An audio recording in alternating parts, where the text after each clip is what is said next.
नमस्कार मित्रों, स्वागत है आप सभी का हमारे इस चैनल में। आज की इस वीडियो में हम सभी लोग टीजीटी पीजीटी चित्रकला की तैयारी के लिए 30 महत्वपूर्ण प्रश्नों को हल करेंगे।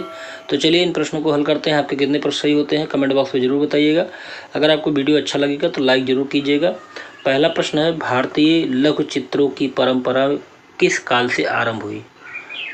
तो यहाँ पे सही विकल्प होगा ऑप्शन सी, पूर्व मध्यकाल प्राकृत से आरंभ हुई भारतीय लघु चित्रों की परंपरा। अगला प्रश्न है, जैन धर्म की सबसे प्राचीन सचित्र पांडुलिपि का रचना काल क्या है? तो यहाँ पे सही विकल्प होगा ऑप्शन ए 1060 ईस्वी। तो जैन धर्म की सबसे प्राचीन सचित्र पांडुलिपि का रचना काल क्या माना जाता है? 1060 ईस्वी। अगला प्रश्न है, किस भारतीय चित्र शैली में मनुष्य के चेहरे का 3/4 भाग चित्रित किया गया है? तो यहाँ पे सही विकल्प होगा ऑप्शन डी जैन। तो जैन चित्र शैली में मनुष्य के चेहरे का 3/4 भाग चित्रित किया गया है। अगला प्रश्न देख लेते हैं, प्रश्न नंबर 34।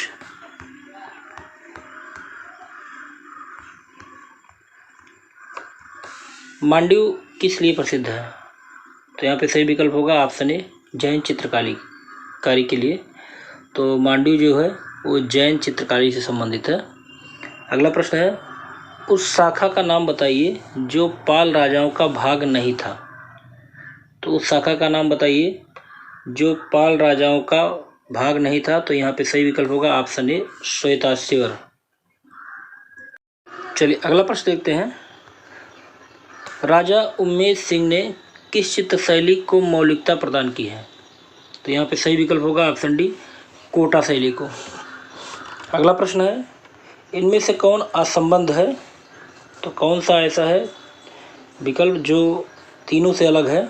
तो यहाँ पे सही विकल्प होगा ऑप्शन डी कोटा शैली।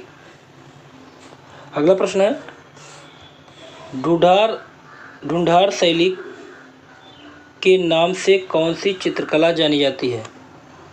तो यहाँ सही विकल्प होगा ऑप्शन सी जयपुरी शैली से। अगला प्रश्न है,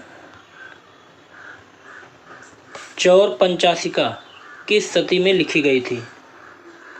तो सही विकल्प होगा ऑप्शन ए 16वीं सदी में चौर पंचाशिका लिखी गई थी। अगला प्रश्न है, अलग अलग राजस्थानी चित्रों की पहचान का उत्तम साधन कौन सा है? तो यहाँ सही विकल्प होगा ऑप्शन डी आँख। तो अलग अलग राजस्थानी चित्रों की पहचान का उत्तम साधन क्या है? आँख।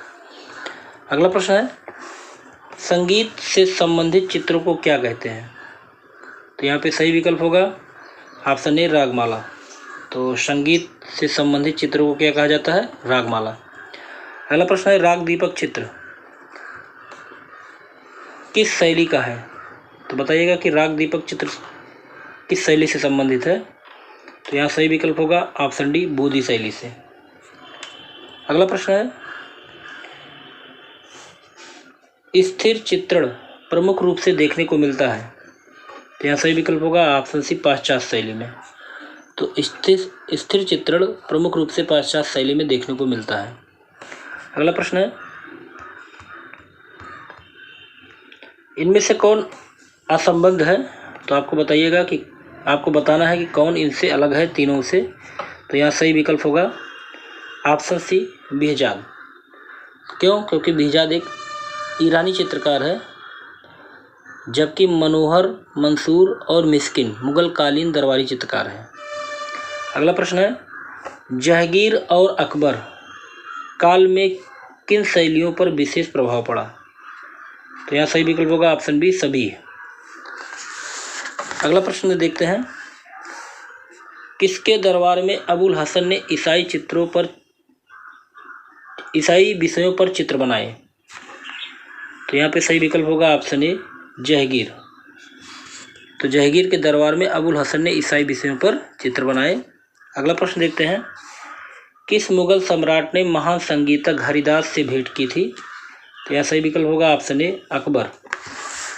तो अकबर ने अपने दरबार में महान संगीतज्ञ तानसेन से भेंट की थी।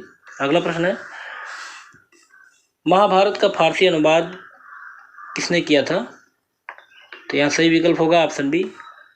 तो फारसी अनुवाद कौन सा है तो यहाँ पर पूछा गया है। तो यहाँ पर सही विकल्प होगा ऑप्शन बी रब्जनामा। तो महाभारत का फारसी अनुवाद कौन सा है? रजमनामा। और इसको बदायूनी ने किया था, इसकी रचना।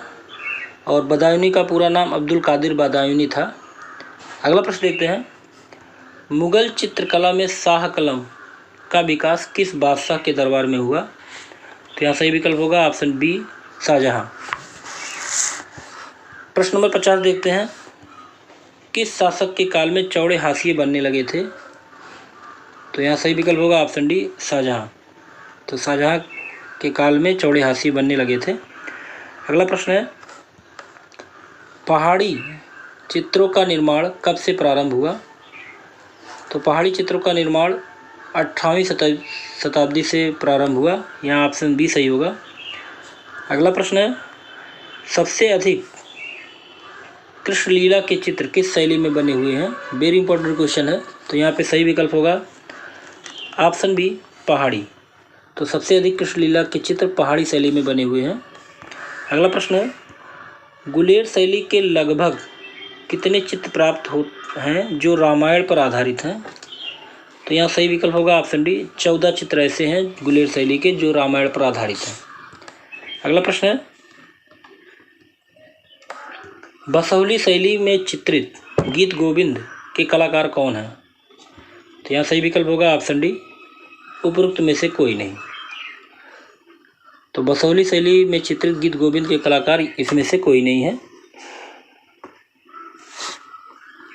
क्योंकि यहाँ पर देखा जाए तो गीत गोविंद को बसोहली शैली में चित्रित करने का जो श्रेय है मानकू को प्राप्त है। अगला प्रश्न है प्रश्न नंबर 55,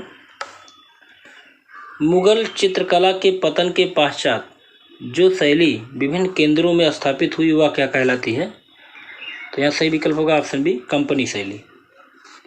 अगला प्रश्न है, कौन वास चित्रकला शैली से संबंधित नहीं है? तो यहाँ सही विकल्प होगा option C, S Shri Shrikhande. ये जो है वास चित्रकला शैली से संबंधित नहीं है। बाकी तीनों बद्रीनाथ आर्य, हरिहर लाल मेढ़ और सुखबीर सिंह सिंघल, ये सभी वास चित्रकला शैली से संबंधित हैं। अगला प्रश्न है, अविंद्रनाथ टैगोर का जन्म हुआ था? वेरी इंपॉर्टेंट है। तो अविंद्रनाथ टैगोर का जन्म 7 अगस्त 1871 को हुआ था। कहाँ पर हुआ था? जोंडा साको में। ऑप्शन ए सही होगा। अब ये कोलकाता में है। अगला प्रश्न है, हरिपुरा कांग्रेस में बनाए गए चित्रों का माध्यम क्या था? तो यहाँ सही विकल्प होगा ऑप्शन ए, टेम्परा। तो हरिपुरा कांग्रेस में बनाए गए चित्रों का माध्यम टेम्परा था। अगला प्रश्न है, नंदलाल के कलाकार जीवन में मुख्य परिवर्तन खाली स्थान भरना है कि चित्र देखने के बाद आए? तो कौन सा चित्र नंदलाल ने देखा जिससे उनके जीवन में प्रमुख परिवर्तन आया? तो यहाँ सही विकल्प होगा ऑप्शन डी, अजंता भित्ति चित्र। अगला प्रश्न है, टैगोर का व्यक्ति चित्र कृत किसकी है? बताइएगा कि टैगोर का व्यक्ति चित्र कृत किसकी है? तो यहाँ पे सही विकल्प होगा ऑप्शन सी, रामकिंकर बैज। तो टैगोर का व्यक्ति चित्र किसका है? रामकिंकर बैज का है। तो यहाँ पे आपके 30 प्रश्न पूरे होते हैं। आपको ये वीडियो कैसा लगा? अगर अच्छा लगा हो तो लाइक ज़रूर कीजिएगा। अगले वीडियो में फिर ऐसे महत्वपूर्ण प्रश्नों के साथ मिलेंगे। तब तक के लिए जय हिंद।